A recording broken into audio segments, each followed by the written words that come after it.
Hello and welcome back to episode 4 of the Midweek Fixture podcast. I'm Louis Sellin and today I'm on my own once again, but that does not matter. In this episode, I'm going to be talking about both sides of Manchester today. Firstly, the sacking of Ten Hag and then Rodri's Ballon d'Or, of course. So sit back, relax and welcome back to Midweek Fixture. So, Erik Ten Hag first has been sacked as United manager. That happened Monday, I believe. So, not much of a surprise, really, off the back of their results.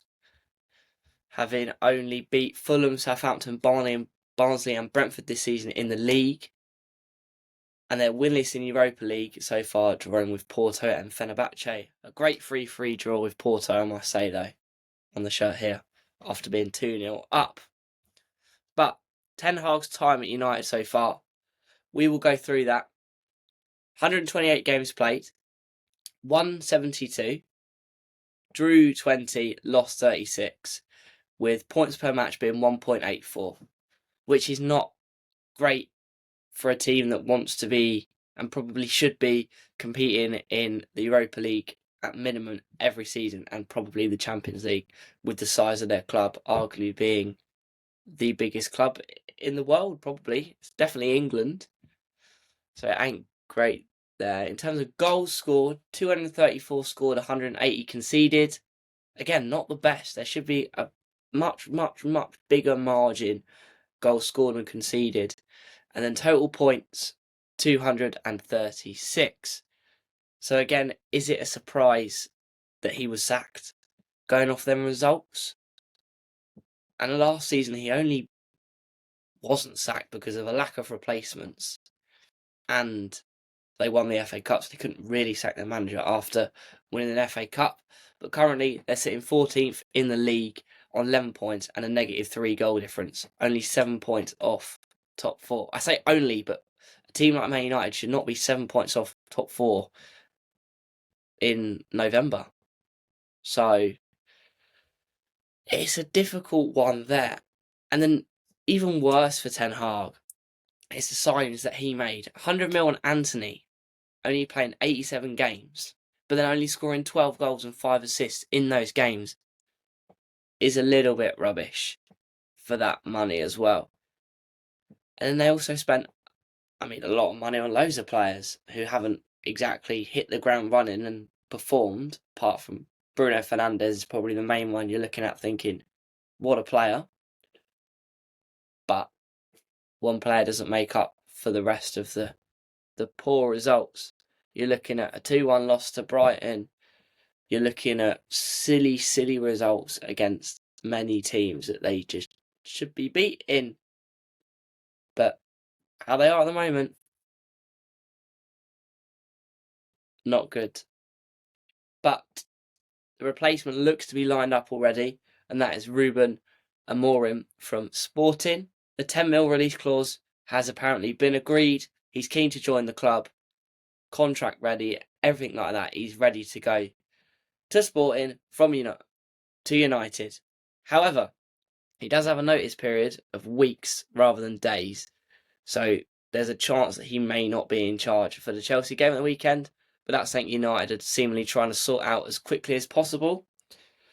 So let's compare his record quickly to Ten Hag. So this is Amorim's time at Sporting. 228 games.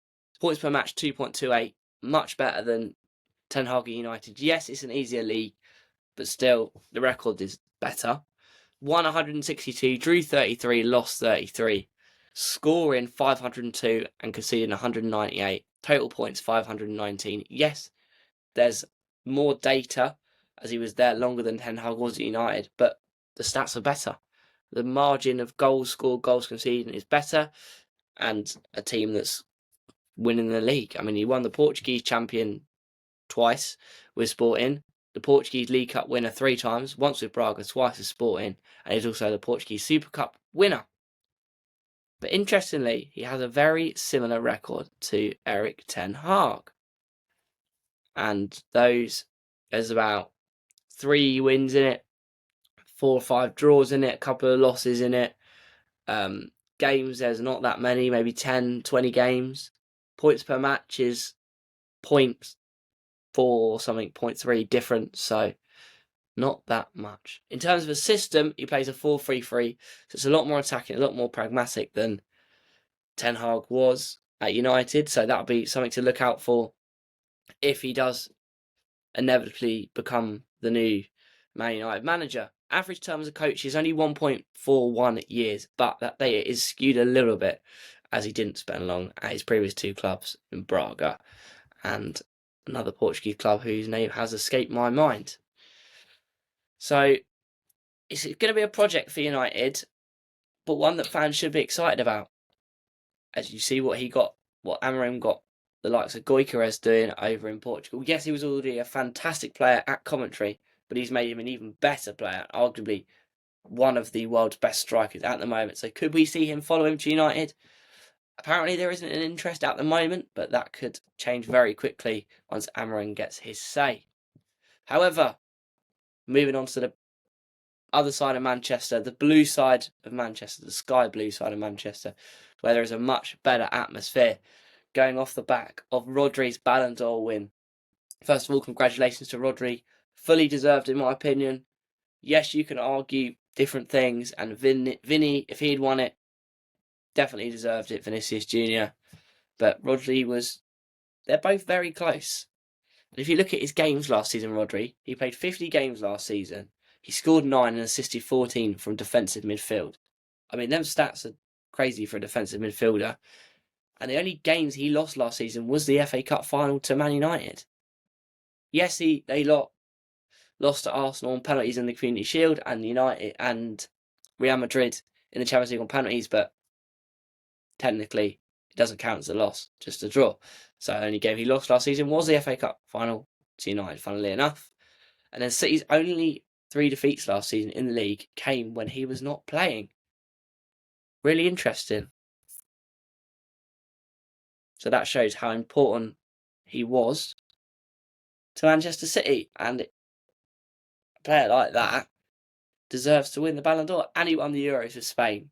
So it can be argued, but it's not like he didn't deserve it. And we could go into a whole big debate about how Real Madrid acted, how Vinny behaved, and all of that stuff. But I'm pretty sure Vinny's going to win a Ballon d'Or very, very soon. But that is it for this episode of Midweek Fixture. Thanks for all the support so far, all the views, all the likes, the comments, all the follows on Twitter, everything like that. Really means a lot. It's been a month already. Fantastic. 8 subscribers. Can we get it up to 10 with this week's episode? And yeah, thanks for watching. I'll see you next week for a special episode talking about something slightly different, something that you wouldn't expect necessarily from a sports channel.